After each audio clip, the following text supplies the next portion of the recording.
Once I make a decision and say, this is what I'm going to do, I get very committed and I go deep. Running for Congress is an example of that. This is very hard. I have to put it all out there. It's a huge commitment. And yet, this is how I can make the biggest difference and help as many people as possible. Why are we here? Tell the people, right? Like, what are we doing here? Yeah, to run as an independent candidate, we got to do some things that are very creative.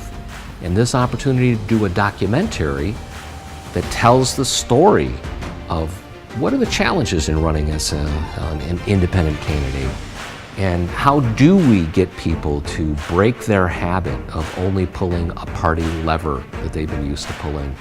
A documentary is an unusual way to do that, but I have a longer term objective. And so this documentary does have a goal of telling that story in a way that I hope will communicate that message and encourage people to consider taking on this challenge, running as a third-party candidate, and working outside this broken two-party system. By creating our own party, the Upstate Jobs Party, it is a vehicle to influence the political discourse for all candidates.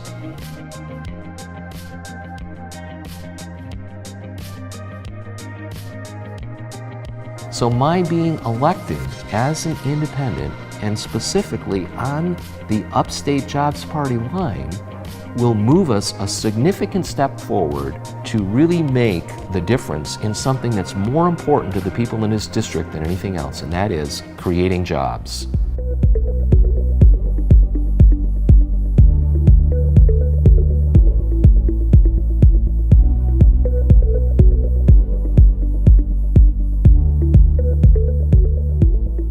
And I must say, one of the turning points in my company came about when I met Martin. There were two things that he really changed for me. One of them was to give me a sense of how my company and building my company could bring something to the local community. It is not common to meet somebody like Martin Babinek in the business world. He is putting forth an idea that you should give before you get. I very much believe in this. It's how you make community around business, and he is really a leader in that idea. But I think Martin's biggest asset is he's a connector. He knows a lot of people, he brings a lot of people together, and when he makes a connection, he makes it of value. You know, I admire the fact that he's willing to do hard work to make something different happen so that we can get some legislation that is pro-jobs and pro-economy instead of all the rhetoric that we usually hear. When I heard Martin was running for Congress, the first thing I thought was, finally, an honest politician.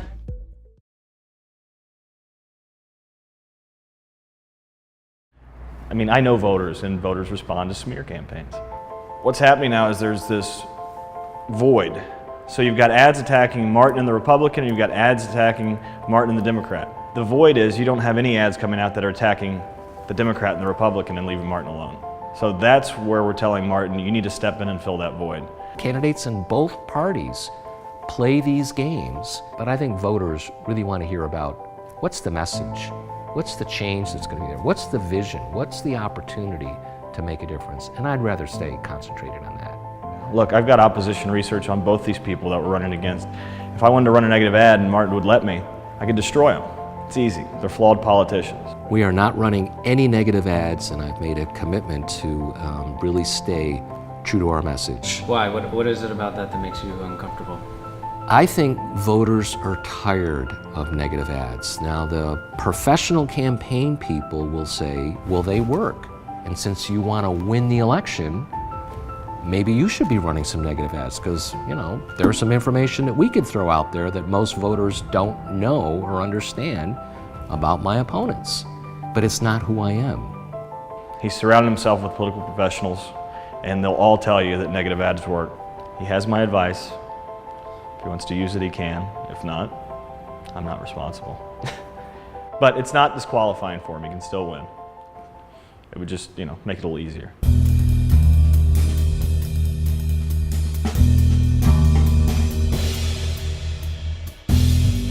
The fact is, there is not a defined process for someone who wants to run as an independent. How do you do it? It's not like you can pull out the handbook and say, all right, follow these 30 steps And this is how you can win as an independent.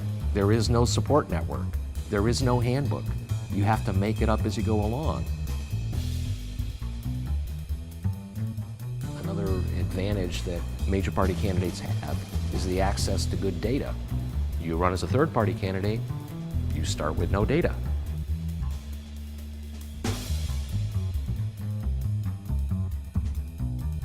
When you begin a campaign working for the Democrats or the Republicans, at least you have a list of people that you can approach to work on the ground game, which means knocking on doors, dialing phones, and the very important get out the vote part that comes in the last week of the campaign.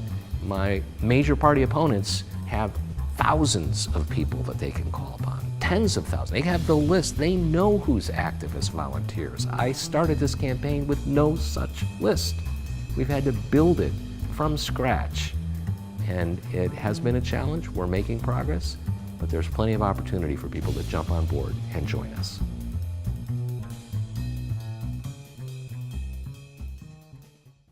It was exciting. I got to meet the man. What did you think? What was your impression? My impression of Donald, of course, This I met election him. cycle, I was doing high-level digital volunteer coordination for Bernie Sanders, running a volunteer team called Bernie Journey. Oh, I'm in for Trump all the way. Went to the Yeah, I'm still gonna DNC vote in for him. Philly. This is what's very unusual, because oftentimes when people run as a third-party candidate, they're looked at as a spoiler. No one's making that argument about me, because I am pulling equally from all sides. I'm Martin Babinick, and I approve this message.